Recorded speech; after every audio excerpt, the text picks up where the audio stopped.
Hello, Northside elders. I'm so grateful for your leadership and love for our church family.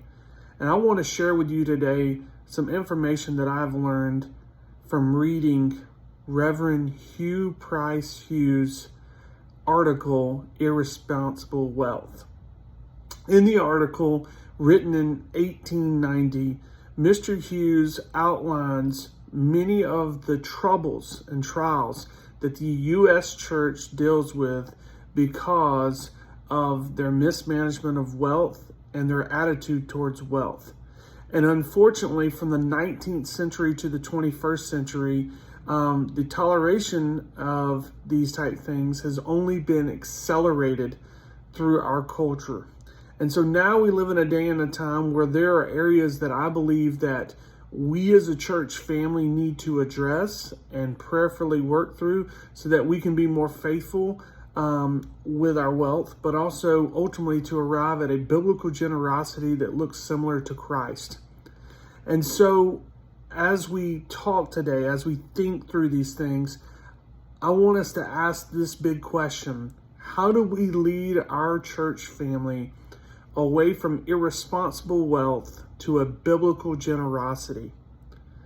In the article, a quick summary of it is that there's really 5 major takeaways that I walked away from this article with. And those are essentially the 5 idle forces against biblical generosity. The first one would be the accumulation of wealth. The second one would be prosperity gospel. The third would be socialism. Fourth would be a seared conscience. And last and overarching, affluent affections of the heart that influence all of those other ones. And what's amazing is in the 19th century, it was very plain to Reverend Hughes that the church had lost its way, oftentimes in addressing wealth and dealing with the ills that wealth can bring into the lives of church members. And of course, we know that God is generous and rich. He owns all the cattle of 1,000 hills. And so it's not that there is an animosity or anger towards people who have been blessed or wealthy, but it's how that wealth is used, and specifically in America. And so in the perspectives that I've learned, some questions have arisen that I think are worth our church family thinking through as we consider the impact of wealth in our own congregation. You know, our stated mission statement is that Northside Baptist Church aims to make disciples who demonstrate and declare the gospel of Jesus in every area of life. And wealth is not separated out of that. Actually, we have a whole statement in our foundations concerning the foundations of our beliefs as a church that highlight generous stewardship and the importance of honoring God with our gifts and talents, but also our finances.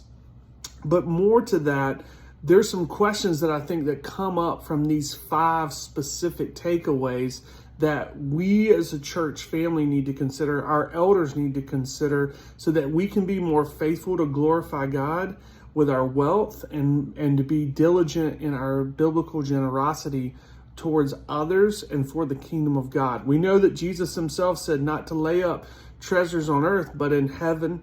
And so here's some questions I want our eldership to consider as we think better and more clearly about wealth. How are we biblically challenging the desire to accumulate wealth in our church?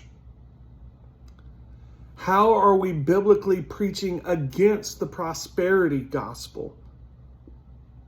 How are we biblically confronting the conscience with generosity? And how are we biblically promoting generosity without socialism? And last but not least, how are we biblically leading our church to love God over money? These are things that I think we should talk about, we should consider, and I'd love to be a part of that dialogue. One final encouragement I want to give is I'm grateful for our church family. I'm grateful for the hard labor that you do for the kingdom. And this in no way is an indictment of cowardice or to say that there's a place of unfaithfulness, but this is an area where I believe as a church family and as the leadership of our church, our elders should prayerfully consider how we can set a better model for biblical generosity and moving away from irresponsible wealth. Thank you for your time. Love you and your leadership.